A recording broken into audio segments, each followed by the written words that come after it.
Andrea Gibson's name has been resonating across the world for years, but the recent news of their passing has left an entire generation of readers and poetry lovers in mourning. The celebrated Colorado Poet Laureate, an internationally recognized spoken word artist, died at the age of 49 after a valiant battle with ovarian cancer. Andrea had shared their diagnosis publicly and spent the final chapters of their life not in retreat, but in full creative bloom, turning personal pain into art that spoke to love, mortality, resilience, and justice. Their departure is more than a loss for literature. It feels like losing a voice that gave millions permission to live more openly and tenderly. Andrea's life journey began on August 13, 1975, in Calais, Maine. Growing up in a small-town environment, they experienced the complexities of identity early in life, carrying with them questions about gender and belonging that would later inform their work. Gibson wasn't raised in an artistic family per se, but words always lingered around. They devoured books and journals as a child, often scribbling reflections and short stories in the margins of school notebooks. Sports dominated their teen years. Basketball and soccer were escapes from rural monotony, but even then, Gibson gravitated toward language, often channeling emotions into writing late at night, unaware that poetry would one day define them. After finishing high school, Andrea attended St. Joseph's College of Maine before transferring to the University of Southern Maine, where they studied social work and political science. These formative years marked the awakening of their political consciousness. The college environment exposed Andrea to discourses on feminism, LGBTQ+ rights, and racial justice, issues that would become bedrocks of their poetic identity. Gibson was coming to terms with their own sexuality and later their gender identity, identifying as genderqueer and using they-them pronouns. In interviews, they often spoke about the loneliness of those years, how they searched for language that could hold their experience. That search soon became creation. Andrea's dive into performance poetry started almost by accident. In the late 1990s, they moved to Denver, Colorado, seeking a fresh start. There, Gibson stumbled upon a local open mic night at a coffee shop and decided to read a piece about heartbreak. That single performance unlocked something profound. The audience's response was immediate, electric, affirming. Gibson realized that poetry, when spoken aloud, had the power to build bridges between isolation and community, and they decided to pursue that calling wholeheartedly. By the early 2000s, Andrea Gibson had become a formidable force in slam poetry circuits. They competed in and won multiple national slam competitions, including the 2008 Women of the World Poetry Slam. Their work stood out for its emotional transparency and political courage. While many poets kept themes compartmentalized, Andrea fused the personal and political with fearless intimacy. They could speak about a breakup and systemic oppression in the same breath, reminding audiences that both heartbreak and injustice demand tenderness. Gibson's poems became sanctuaries for countless individuals grappling with identity, mental health struggles, and grief. Themes of gender fluidity, queerness, trauma, and resilience were woven into verses that managed to feel both raw and carefully crafted. In one of their most quoted lines, Gibson wrote, "I want the first thing I say every morning to be love." That distilled their ethos. Even in a world drenched in violence and inequality, love remains an act of resistance. As their popularity grew, Andrea began releasing recorded albums and books.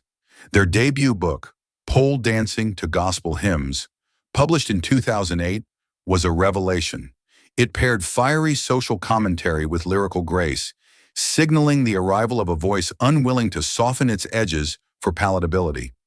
The book won the DIY Book of the Year and a Lambda Literary Award nomination, cementing Gibson as a leading queer poet. Subsequent works like The Madness Vase, 2011, Pansy, 2015, and Take Me With You, 2018, deepened their impact. These collections offered meditations on survival, gender, climate change, and the politics of care, written in a cadence that felt like a heartbeat amplified. What set Gibson apart was not just content, but delivery. Their live performances were experiences, part sermon, part confession, part collective therapy. Standing on dimly lit stages, often with nothing but a mic and a glass of water, Andrea would let words crash like waves, their voice trembling at times, then soaring with conviction. Fans described these nights as transformative. People cried, laughed, held strangers' hands. For many LGBT+ youth, Andrea's voice was a lifeline in a world that too often rendered them invisible. But Gibson's art was not confined to poetry. They were an activist in every sense, using their platform to advocate for marginalized communities. Whether speaking at pride events, climate marches, or domestic violence awareness campaigns, Gibson linked art to action. They believed poetry could be an engine for social change, a belief that animated their entire career. Andrea once said, "If your art comforts only the comfortable, it's not art, it's wallpaper." That ethos pushed them to tackle subjects others avoided, white supremacy, gun violence, transphobia, without losing their tenderness. In 2019, Andrea's life took a dramatic turn when they were diagnosed with ovarian cancer. True to form, they shared their diagnosis publicly, not for pity, but for connection. They chronicled their journey through posts and poems, transforming fear into a vocabulary of hope. In one of their later works, they wrote, "Death is not the opposite of life, but its echo." Fans rallied around them, sending letters, art, and countless messages of gratitude. Even during chemotherapy, Gibson toured when possible, their frail body powered by an unbreakable will to speak truth. They also began working on projects that would outlive them, a documentary titled "Come See Me in the Good Light," which offered an intimate portrait of their creative and personal struggles. Despite physical pain, Andrea never retreated into bitterness. Instead, their final years radiated clarity.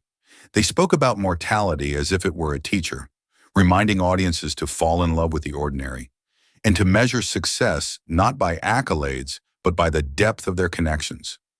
In interviews, they often joked about wanting their legacy to be more than hashtags, emphasizing instead the quiet revolutions sparked in living rooms, classrooms, and open mic nights where someone, trembling, picks up a pen because Andrea showed them how. On July 14th, 2025, the world learned that Andrea Gibson had died peacefully at home in Boulder, surrounded by loved ones. Tributes poured in from poets, activists, and fans across the globe. Colorado's governor called them a beacon of hope and honesty.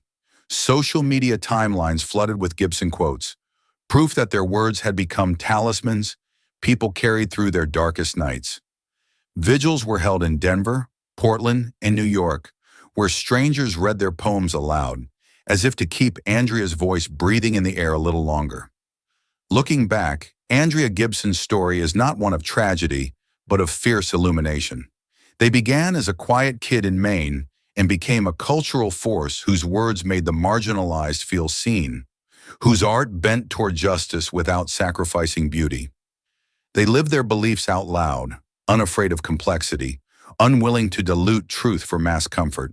And though cancer stilled their body, it could not silence their voice. A voice that told us, again and again, that love is not fragile but radical, not a luxury but a lifeline. Andrea once said, "I want to write poems that make people feel less alone." Judging by the global chorus mourning their passing and celebrating their life, it's safe to say, mission accomplished. The echoes of their lines will ripple for generations, proof that when spoken with courage and tenderness, words can indeed change the world.